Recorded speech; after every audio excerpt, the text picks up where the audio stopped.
Hey guys, we went to the Charm City Collectors Club November show and races today. Here's the haul that I got. I'll start out with the cheap stuff and lead up to the most expensive. Um, these were in the 50-cent bins. This is a McDonald's. It's either, I think it's a Lamborghini Countach, or it is just a fantasy car based on that. It's pretty cool though. I like I like the lines. Wheels are great. It rolls really good. Plastic bottom, probably in the mid 30s, 50 cents. Bought a shitty blown Camaro. The wheels are just okay on it, but for 50 cents, I couldn't pass it up. All right, $2. This is a carded 2000 Hot Wheels Racing. This is the number 33 Oakwood.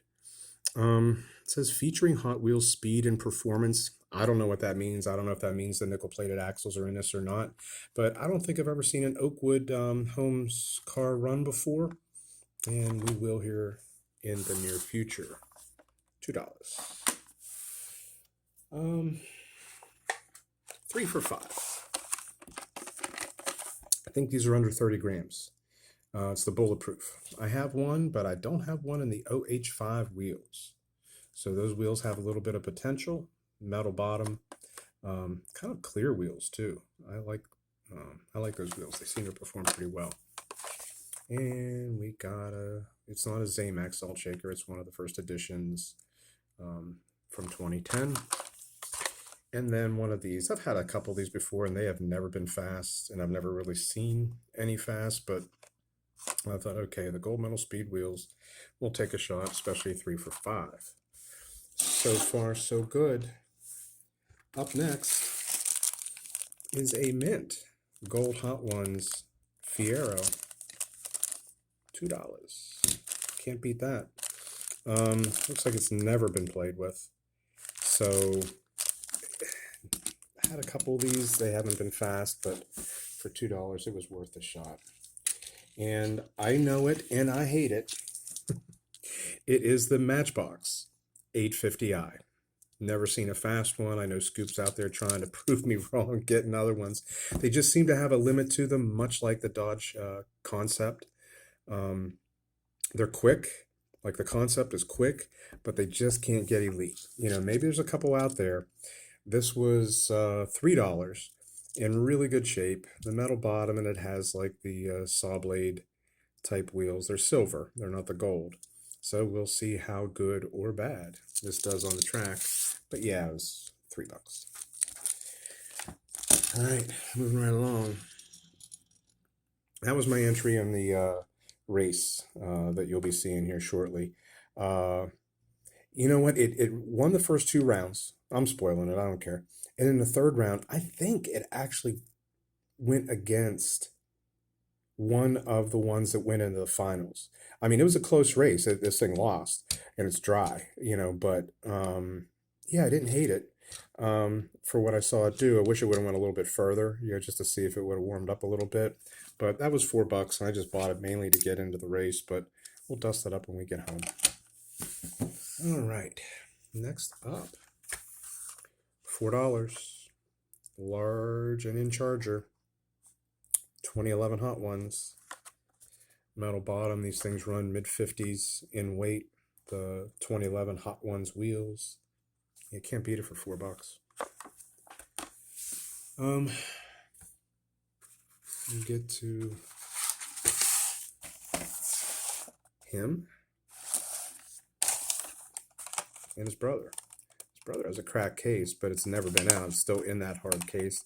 These are mint in-box on card, not on mint cards. The cards are pretty beat up. You see the price. $5 for both of these bad boys. I've seen a couple of channels where these cars are in the top of their ranks. The only one I ever had a bad wheel, and it was still good, but that wheel was bad. So I'm hoping that I will definitely bust both of these. Because I've become a Solaire fan recently again. I've run hot and cold with that. Last 3 items. Um, saw this on the table, $8. And it was just this past weekend. I was watching a video, and I don't know who was running a long gone. And I'm thinking, I'm never going to own one of those. I wasn't going to pay the $20 up for a long gone. And I thought, that's cool. I'll just watch other guys run them, and I will never have them. And that's what I thought. There it was.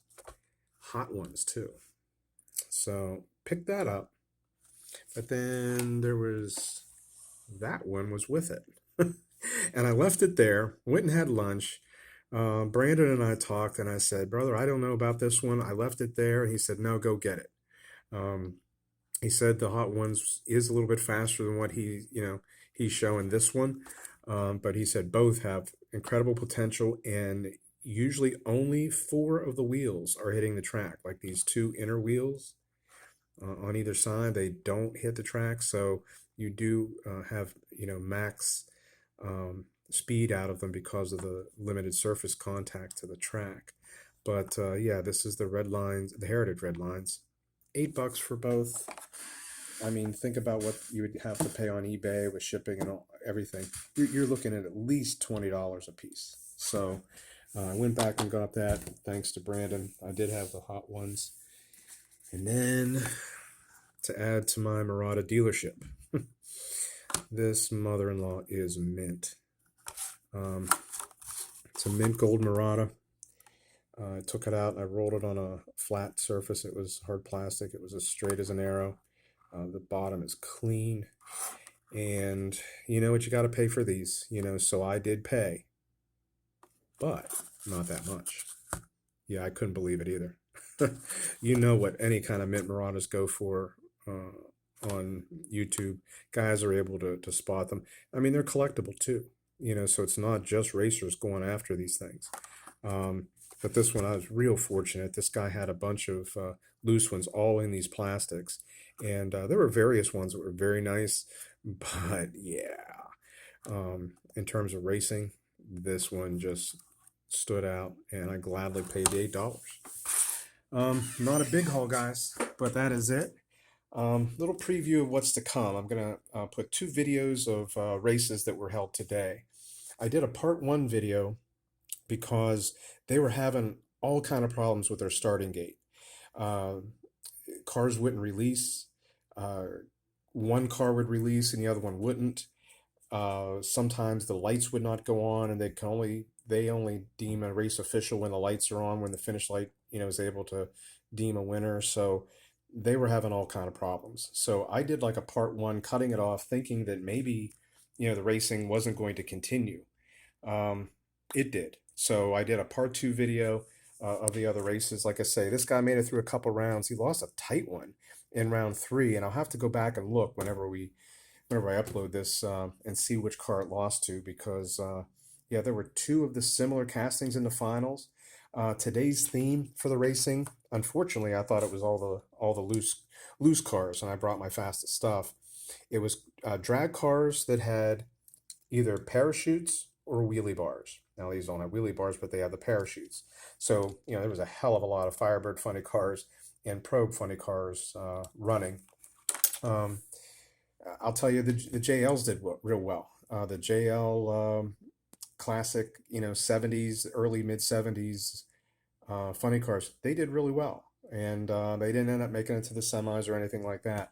But I was impressed with them. As an aside, I did run my own cars. I brought them, and I'll be right back, and I'll just show you a little bit about what I experienced after the races, just running my own stuff. All right, yeah, the Murata dealership is well accounted for on the top there, and we have a couple Fairmonts and the Solaire and a couple more Muratas, things like that. I thought that today was going to be a loose race where you bring them, you'd be allowed to have dusted cars, things like that, but they changed that up again to having the drag cars, which was okay. I mean, just a great bunch of guys. So afterwards, I ran the cars. Now, they had taken off the electronics of the starting mechanism, so I was basically just hand starting my cars. Now, the track down there is a little bit wider. It's not the orange track. It's more like the Derby Magic track. more along that size. It might even be a touch wider than a Derby Magic. And I'll tell you what, these guys didn't like it at all. They swam like fishes and rammed the rails. This guy, however, stole the show. For what I was able to run, hand starting it again, that was not the cleanest starts in the world, but I tried my best. I ran him up against pretty much everything up there on top, and this Black Soul Air just took him to school. Um, no contest each time; it just ran true, um, and held off any charging car, but mainly was slowly pulling on everything. Even this 155 Roadrunner, which I thought, okay, I'll put a larger size car in that track. Nope. And yep, tracks matter because these guys probably wouldn't even be in this top 24 case. It would be cars that would be able to hold stable on a wider track. So, every track is different based on hill height, based on transition type, and certainly based on the run width. In this case, run width was king. Speed really wasn't the biggest factor. If you can stay true, you were going to be fine. None of these other cars, including him, couldn't stay true. Now they took down the hill when I was about to race this guy, so I wasn't able to get into the AMG. But that was my day. Pretty fun day.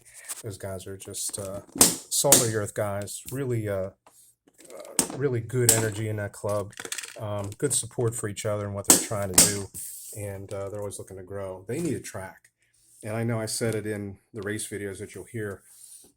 Love to be able to hook them up with the Boomer Shine starting gate and finish line somehow.